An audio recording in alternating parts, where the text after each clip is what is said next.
Tropical Typhoon, Chairman TV. Weather update. Helping homeless people. Please subscribe.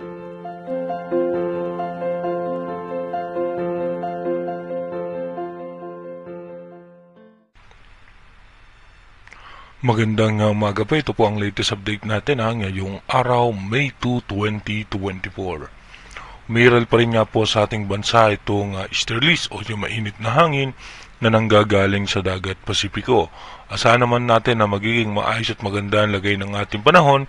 Meron lamang tayo mga scattered rain shower and localized thunderstorms sa Metro Manila, sa Visayas, ilang bahagi ng Bicol, dito sa northern portion ng King, dito nga po sa may Mindanao.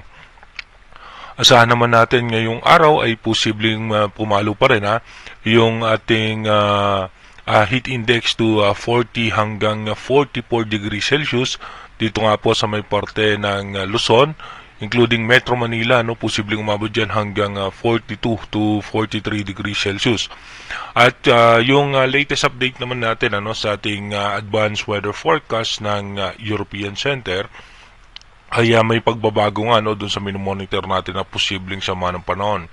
Ayon po sa European Center, ito nga po possible maging isang low pressure area, at habang pumapasok sa ating Philippine Area of Responsibility ay magkaroon pa po ito ng pag-downgrade. Pero sa Global Forecast System, ito po'y patuloy na magiging isang tropical depression at posibleng pumasok pa rin sa ating bansa. Gaya nga po na sinasabi natin, ang advanced weather forecast is advanced prediction pa lamang po yan. Malaki palagi, everyday po malaki ang tsansa na magbago-bago nga po yung minomonitor natin sama ng panahon. Kaya wag nating kakalimutan tutukan yung advanced weather forecast para malaman natin yung mga posibilidad na senaryo nitong posibleng sama ng panahon. Sa ating advanced weather forecast ng European Center, dito nga po, pagdating po ng May 3, mapapansin nga po natin magkakaroon ng panibagong low pressure area outside PAR.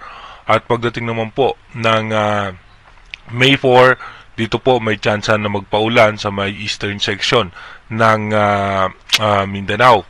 At pagdating naman po ng May 5, may tsansa pa rin po ng pag-ulan dito pa rin yan sa ilang bahagi ng Mindanao. At kung mapapansin nga natin, halos sa dalawang low pressure area po yan. Isa nga po itong nasa labas ng ating bansa, pababa, at ito nga pong isa ay nasa Pacific Ocean. Pero pagdating naman po ng May 6, mapapansin nga po natin yung low pressure area, sa labas pa rin po yan ng ating Philippine Area of Responsibility. Pero may tsansa nga po makakaranas ng mga biglaang pag-ulan dito nga po sa parte ng eastern section ng Bicol region, Visayas, at western section ng Luzon ng alas 2 ng madaling araw po yan. Pagdating po ng May 7, ito tuloy-tuloy pa rin po yung sirkulasyon ng low pressure area sa labas ng Philippine Area of Responsibility. Ito nga po kaya hindi siya sa nagtutuloy ngayon dahil nga po merong bagyo na humahatak sa kanya pababa. Pagdating naman po ng May 8, dito mapapansin natin dalawa po yan low pressure area na yan. Ito pong isa ay andito pa rin po yan sa labas ng Philippine Area of Responsibility, at yung isa nasa parte po ng Pacific Ocean, halos magkadikit lang po yan. At pagdating naman po ng May 9, dito magkakaroon ng tsansa ng mga pulupulong pag-ulan ang parte ng Luzon, dito po sa may parte ng Visayas, at sa northern portion ng Mindanao ay magkakaroon din nga po ng pag-ulan. Ito nga po yung ating posibleng panahon, sama ng panahon. Kung mapapansin nga natin, hindi gumaganda yung kanyang sirkulasyon sa ngayon dahil nga sa paghatak sa kanya nung isang malakas na bagyo na nasa parting baba nitong low pressure area.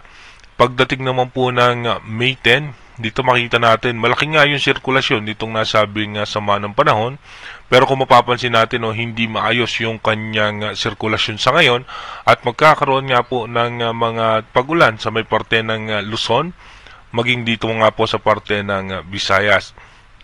Pagdating naman po ng May 11, dito makikita natin halos nasisira yung formation ng low pressure area, At dahil isa pa nga po dyan ay magkakaroon muli ng ITCC o yung Intertropical Convergence Zone na posible nga po sa isang main factor no, na nakakapigil sa magandang sirkulasyon nitong sama ng panahon. Pero ayon nga po dito naman sa Global Forecast System, mapapansin naman po natin sa Global Forecast System, dito po mapapansin natin yung daan-dahang pagbuo ng sama ng panahon. At ito nga po posible pumasok ng ating Philippine Area of Responsibility at nasa eastern section po yan ng Dinagat Island. Dito nga po mapapansin nyo, yung mga sumunod, yung mga naunang low pressure area ay nalulusaw din po yan kaagad. Pero pagdating nga po no, ng May 5, dito nga po May 5 nag-uumpisa na po yan magkaroon ng formation. Pagdating ng May 6, dito mapapansin nyo nga po lumalawak na yung sirkulasyon ng hangin. At pagdating naman po ng May 7, ito na nga po, no, dito po nasa labas pa rin po siya ng Philippine Area of Responsibility. Pagdating naman po ng May 8, nasa labas pa rin po yan ng Philippine Area of Responsibility. At pagdating naman po ng May 9, ito nga po ay posibleng pumasok na ng PAR line. At pagdating naman po ng May 10, nasa eastern section po yan ng Caraga region. Pagdating naman po ng May 11, ito po iaangat patungo nga po dito sa eastern section ng Dinagat Island. Kung mapapansin nyo, no, magkaiba ng prediction pa rin ang Global Forecast System at ang European Center. Kaya yan po ang ating minomonitor ngayon kung ano nga ba yung magiging posibilidad na senaryo nitong sama ng panahon. And doon naman po sa may Joint Typhoon Warning Center na advanced prediction nila sa Global Hazard Outlook, merong possibilities, no? Meron silang chance na 40% chance na magkakaroon ng posibleng sama ng panahon dito nga banda sa may parte ng Mindanao or dito nga po sa may parte ng Visayas. Kaya manatili tayong tumutok sa ating advanced weather forecast para malaman po natin yung mga posibleng magiging panibagong senaryo nitong posibleng sama ng panahon na ating minomonitor. Para naman po doon sa ating mga kababayan no na naka-curious no about dito sa ating advanced weather forecast, pinapaalala ko lang po yung ating advanced weather forecast po ay yan ay advanced prediction po ng mga weather company na nakukuhaan po natin ng mga data kagaya nga po ng European Center no. Yan po ay prediction o yung pag-aaral po nila, meaning malaki po ang tsansa na magbago po yan at may chance rin nga po na magtuloy-tuloy po yan.